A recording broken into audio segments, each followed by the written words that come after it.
네, 말씀 보도록 하겠습니다. 이사야서 6장입니다. 이사야서 6장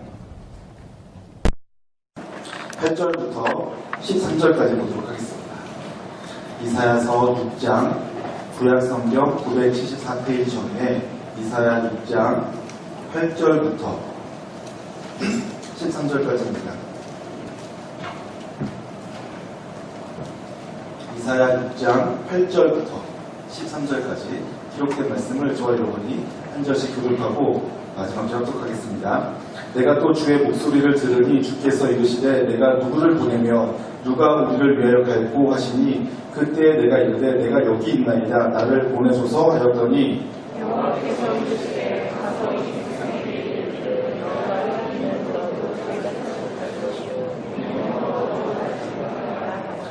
이 백성의 마음을 둔하게 하며 그들의 귀가 막히고 그들의 눈이 감기게 하라. 염려하건대 그들이 눈으로 보고 귀로 듣고 마음으로 깨닫고 다시 돌아와 고침을 받을까 하노라 하시기로.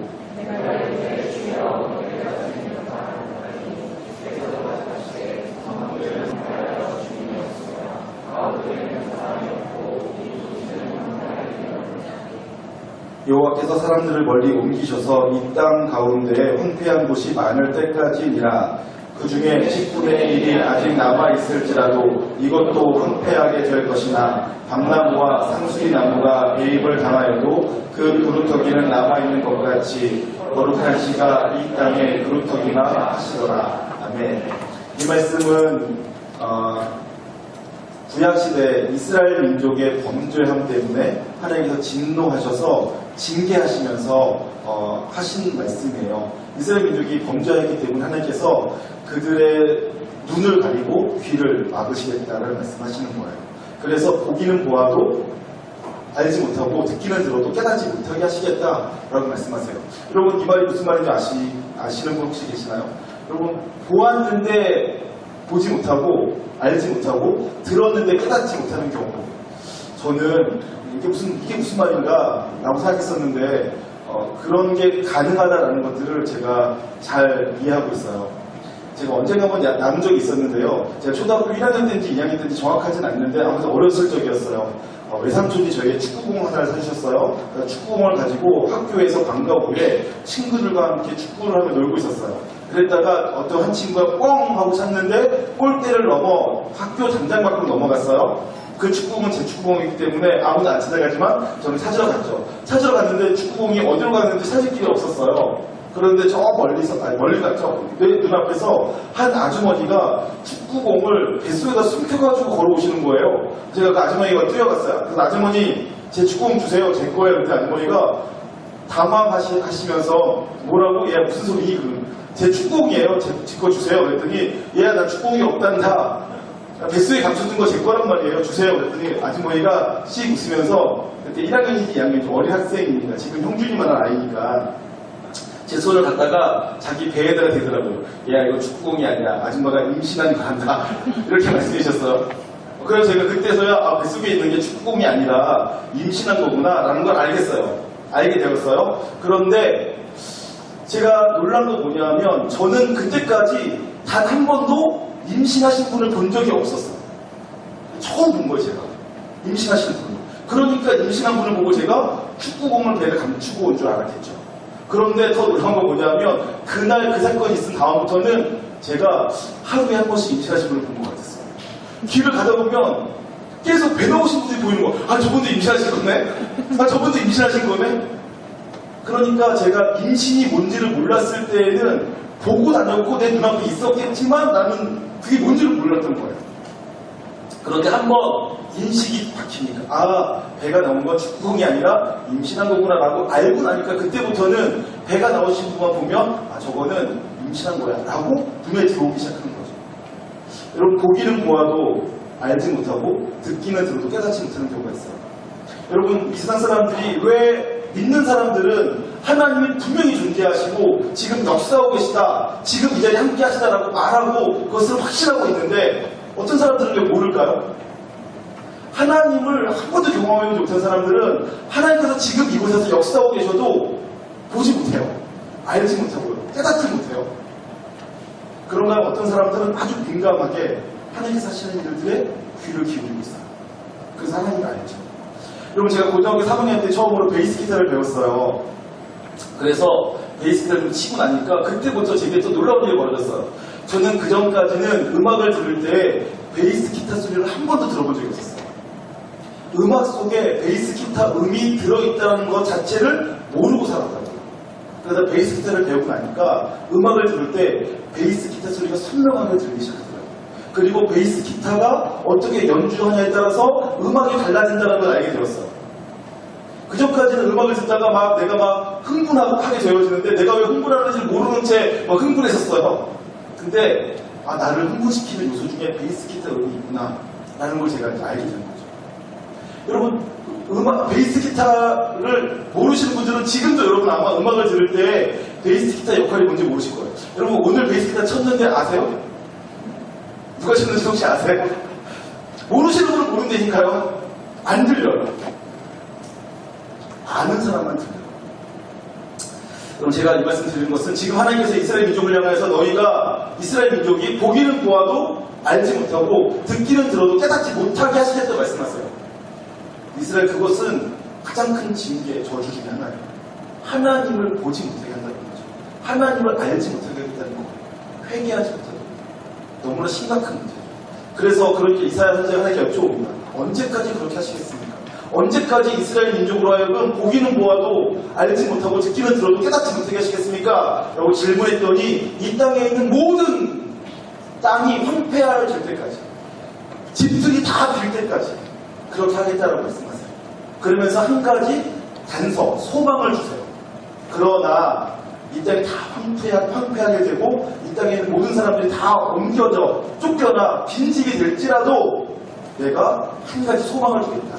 그것만이 유일한 소망이라고 말씀하세요. 그것이 거룩한 씨입니다. 거룩한 씨. 볼까요? 10절입니다. 이 백성의 마음을 둔하게 하며 그들의 귀가 막히고 그들의 눈이 감기게 하라. 염려하건대 그들이 눈으로 보고 귀로 듣고 마음으로 깨닫고 다시 돌아와 고침을 받을까 하노라 하시고, 그러니까 고침받지 못하게 하겠다는 얘기예요. 회개할 기회도 주지 않겠다 말씀하시는 거죠. 아주 무서운 징계예요. 그랬더니 내가 이르되, 이사야가 질문하죠. 주여 어느 때까지이니까 하였더니 주께서 대답하시되 성읍들은 황폐하여 주민이 없으며 가옥들에는 사람이 없고 이 토지는 황폐하게 되며 여호와께서 사람들을 멀리 옮기셔서 이 땅 가운데에 황폐한 곳이 많을 때까지다 이렇게 말씀하시는 거죠. 다 황폐하게 되었대요. 다 메말라져야 돼요. 다 곤고해져야 돼요. 죽지 못해 사는 정도까지 가야 돼요. 광야와 같은 상황을 만나야 되는 거죠. 그럼 그때서야 그리스도 하나님께서 새로운 일을 시작하신다는 거예요. 새로운 씨앗을 주신대요. 그것을 표현하기를 어떻게 표현하냐면 산에 나무들이 많이 있었는데 그 나무가 다 배임을 당한다. 밤나무와 상수리나무가 다 배임을 당한다. 그러나 얘야 봐라. 배임 당하면 산이 다 빈 것처럼 보여지지만 거기에 배임 당하고 남은 나무 밑동은 남아있지 않냐. 그루터기에 남아있지 않냐. 그 그루터기가 다시 그루터기에서 생명이 자라나기 시작할 것이다. 그 생명이 자라나게 하는 것, 그것을 내가 거룩한 씨라고 부를 것이다. 이렇게 말씀하시는 거예요. 13절입니다. 그 중에 10분의 1이 아직 남아있을지라도 이것도 황폐하게 될 것이나, 이제부터 소망입니다. 밤나무와 상수리나무가 배임을 당하여도 그 그루터기는 남아있는 것 같이 거룩한 씨가 이 땅의 그루터기라 하시더라. 거룩한 씨가 그루터기가 될 것이다. 새로운 출발이 될 것이다. 이렇게 말씀해 주시는 것입니다. 이 거룩한 씨는 예수 그리스도를 보여주고 있는 것인 줄 믿으시기 바랍니다. 여러분 제가 이제 제 얘기를 잠깐 할 텐데요. 제가 결혼하면서부터 조금 큰 교회, 지금 우리 교회 정도 되는 교회에서 중고등부를 맡았어요. 그런데 제가 중고등부를 잘했나봐요. 담임선생님께서 청년부를 맡기시더라고요. 근데 그때 청년부가 없었어요. 토요일날 청년부 모이고 주일날에는 점심 식사를 같이 하는 모임이 있어요. 그러니까 공식적인 모임이 없었는데 저에게 청년부를 맡기셨어요. 그러면서 지금 여기처럼 주일 4부 예배를 만들어 주시는 거예요. 그래서 이제 제가 말하자면 그 교회의 청년부의 창립자가 된 거죠. 영광스러웠어요. 그럼 제가 그 청년부의 이름을, 그 청년부 이름, 제가 이제 중고등부랑 맡으면 이름을 적어요. 그 중고등부의 이름을. 우리는 니커잖아요. 제가 옛날에 열혈 고등부, 뭐 이렇게, 뭐 이런 식으로, 다니엘 고등부, 뭐 이런 식으로 이름을 줬단 말이에요. 근데 제가 그 청년부의 이름을 지을 때 제가 그때 이 말씀이 너무 제게 좋았어요. 그래서 제가 그 청년부 이름을 홀리시즈라고 했어요. 근데 제가 지금 굉장히 후회하고 있는데 그때 홀리시즈 복수용을 했단 말이에요. 나와 청년부가 거룩한 씨앗들이 되어서 이 땅을 새롭게 했으면 좋겠다. 이러한 소망과 기대를 가지고 제가 이렇게 이름을 붙였단 말이에요. 제가 오늘 검색해봤더니 청년부 홈페이지가 다 바뀌어가지고 지금은 홀리시즈 홈페이지는 없어졌더라고요. 그런데 여전히 거기에도 거룩한 씨앗들이 되자라는 문구가 있어요. 청년부 소개 문구예요. 그러니까 그 청년부는 지금 2002년도에 생겨져서 지금까지 16년이 지나는 동안에 계속해서 홀리시즈 자기들을 거룩한 씨앗들로 여기고 있어요. 제가 되게 죄송하게 생각하고 있어요. 우리가 이 말씀을 제대로 얘기하려면 우리가 씨앗 되는 게 아니고 오직 예수 그리스도만 씨앗이 있어요. 예수 그리스도가 생명이 있어요. 내가 씨앗이 되려고 하는 게 가장 위험한 거더라고요. 제가 오늘 지금부터 짧은 시간 동안 그걸 좀 나누도록 하겠습니다. 여러분, 제가 거룩한 씨앗 이 말씀을 좋아하는 이유는요, 제 안에 세상에 대한 이해, 교회에 대한 이해가 부정적이게 분리되는 것입니다. 저는 세상이 고통 가운데 있다고 생각하고 있어요. 그리고 성경을 통해서 이 세상이 고통 가운데 있는 이유 3가지가 있다고 생각하는데, 첫 번째는 이 세상이 하나님의 왕되심을 거역하고 있습니다. 하나님을 왕으로 모시고 섬기지 않아요. 그래서 이 세상은 고통스럽습니다. 왜 그렇습니까? 원래 이 땅의 통치자는 오직 한 분 여호와 하나님이세요. 그런데 하나님께서 왕이셔서 하나님께서 다스리시는 나라는 공평하고 모든 사람이 한 가족 되어서 모두가 행복하게 할 수 있는 나라였어요. 그런데 사람들이 그 하나님의 왕되심을 거역하고 거절하기 시작하는 순간 어떤 일이 벌어지냐? 그럼 하나님 왕이 아니시라면 누가 왕인가 하는 싸움이 벌어지기 시작합니다. 구약 성경은 누가 왕인가 하는 것을 가지고 계속 싸워요. 누가 왕입니까? 하나님 왕이 아니시라면 힘센 놈이 아니에요. 그래서 육체적인 힘으로 힘센 사람이 왕 되어서 육체적인 힘이 약한 사람을 억압하고 착취하고 그의 것을 빼앗아서 자기들의 배를 채우면서 자기가 왕이라고 얘기하고 있습니다. 혹은 그 힘이 때로는 돈일 때도 있고요. 때로는 정보일 때도 있어요. 그것이 뭐가 됐든지 간에 어쨌든 힘 있는 놈과 힘 없는 사람으로 갈라지는 세상이 되어진 거죠. 그래서 힘 있는 사람은 항상 힘 없는 사람의 것을 빼앗아요. 힘 없고 연약하고 불쌍한데도 그들의 것을 빼앗아서 자기 배를 치우고 가난하고 힘들고 어려운 사람을 더욱 짓밟는 것이 이 세상이란 말이에요.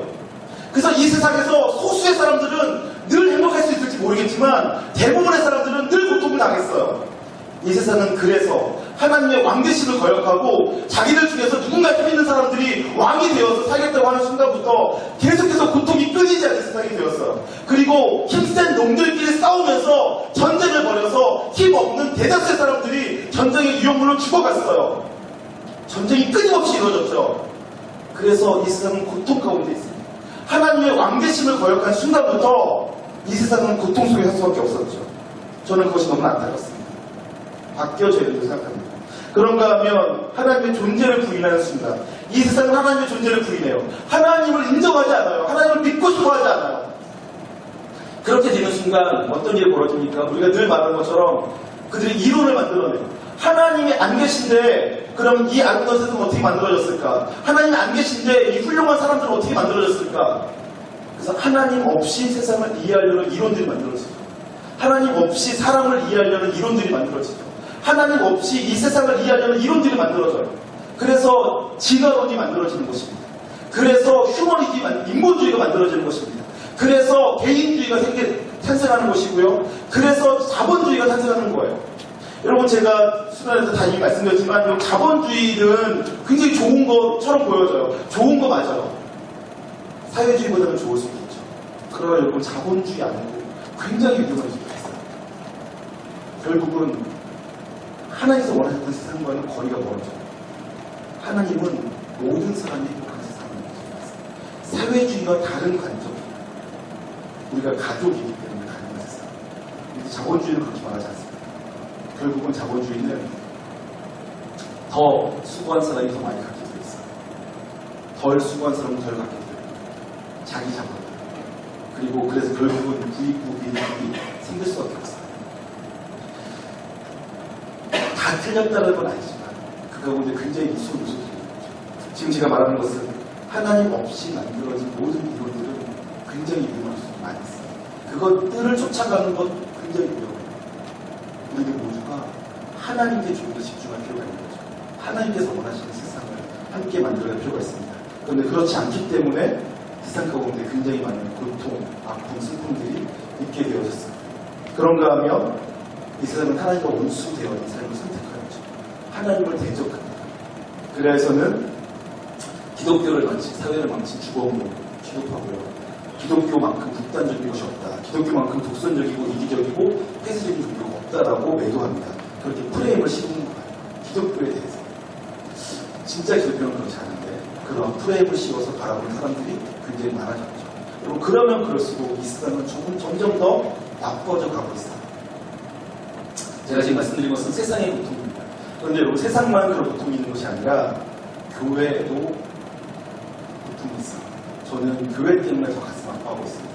교회가 굉장히 헛되어졌다고 생각하고 있습니다. 교회가 안타깝게도 하나님을 모릅니다.